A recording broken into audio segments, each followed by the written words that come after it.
Hey, Chopping and Life Math Industry, and we are going to be doing some guessing and mastering. So right over here, we have a quadratic. And the thing about a quadratic is, we learned about these in the past videos.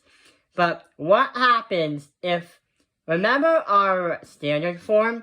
We have the equation ax squared plus bx plus c.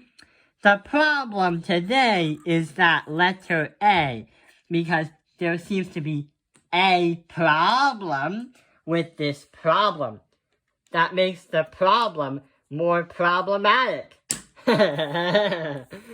So, here's what's going to happen. Seems like that A is not a 1. Therefore, it's not going to be friendly. What we have to do is divide it somehow. But you can't evenly divide by 42. You can evenly divide by 144. So here's what's going to happen. Why can't we do something to divide it to make it in its most simplest form? Why don't we say, instead, 6r squared, and then we have to divide by 6 and divide by 6. So what's going to happen is 42r divided by 6 is going to be equal to 7r. And 144, divide that by 6, is going to be 24.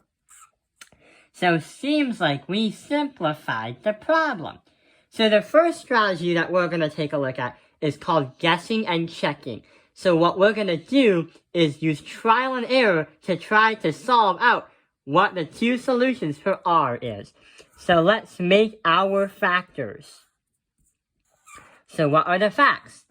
We have 3r and 2r. The reason why is 3 times 2r. 3r times 2r is going to be 6r squared. The problem is we still have to have other numbers right behind the variables. Ones that add up to negative 7r and negative 24. But there is one little problem. You can't even do this easily. You can't somehow get these and these to multiply to negative 24, but add to negative 7. There's a little trick.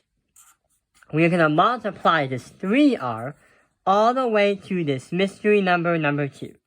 And this one all the way to this right here. So what can we do? What are the factors for 24? Well, we can add 3 and 8 into the problem, and also 2 and 12. If I put 2 and 12 into the equation, 3 times 12 is going to be, 3r and 2r are going to be 6r squared. 3 times 12 is 24, and 2 times r is going to be 4r. So that's not going to work, because that doesn't bring us to 7r. What happens if we try to get 8 right here and 3 right there? Will it get to these two goals? Now we have to put operators in there, because they're nothing unless we put operators there. What we can do is put a negative 8 and a positive 3. Remember, this is guessing and checking, so you won't probably get this on the first try. Let's see. We have 6r squared, because these and these. 3r and 3 is going to be 9r. Negative 8 times 2r is going to be 16r. Minus 16r. And negative 8 and positive 3 is going to be negative 24.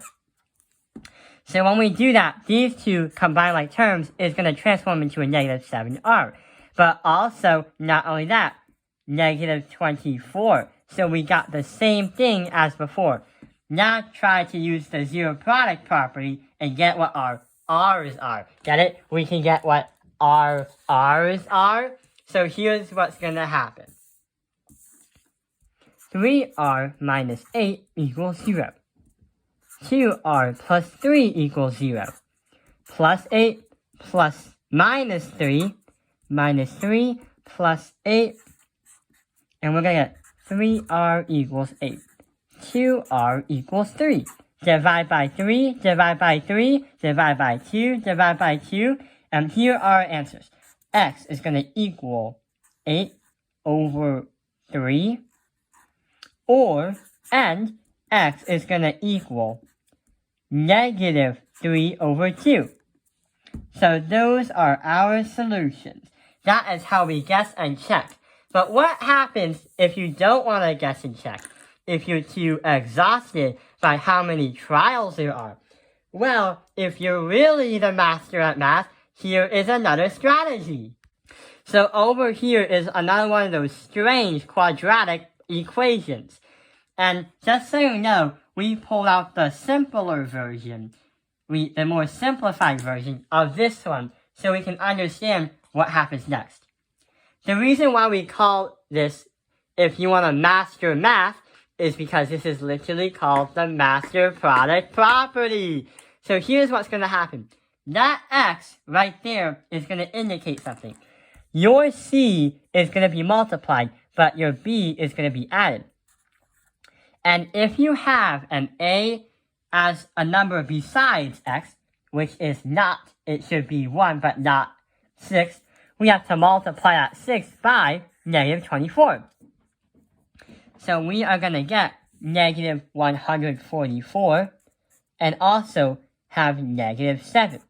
So it turns out in this kind of so-called diamond problem, we have to have two things that multiply to negative 144, but add up to negative 7. Well, to find the two things, we can say negative 16 and 9. These two multiply to 144, negative 144, and these two add up to negative 7. So here's what's going to happen. Now we can easily build our parentheses. 2x plus 3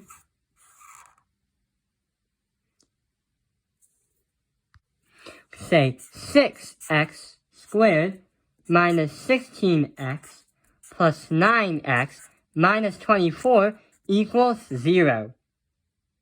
Then what we can do is make our parentheses. 2x, then we can say x, 3x minus 8, and then we have to add that by 3x minus 8, and there we have it. The reason why we did that is we wanted to simplify it a lot easier. What we did is use this to get these, and also use these x to get these x's right there. So these, if you multiply it all out, you should get back to this. So we have 3x minus 8 and 3x minus 8. These two are going to form into one factor, just 3x minus 8. And the leftover ones that we didn't use, 2x plus 3. So when we put these in and use the zero product property, you are going to get the same answer as last time. We are going to get 8 over 3 is going to be equal to x, and we can also say x can also be or negative 3 over 2. So that is called the master product property, because you're using the diamond problem. Then you recreate the problem, then use the factors in the parentheses, then merge one to make one, use the leftover parts, use the zero product property, and get your answer. Thank you for watching Topping Airlines Math Industry. Like and subscribe, and I hope this video has helped you understand guessing and mastering.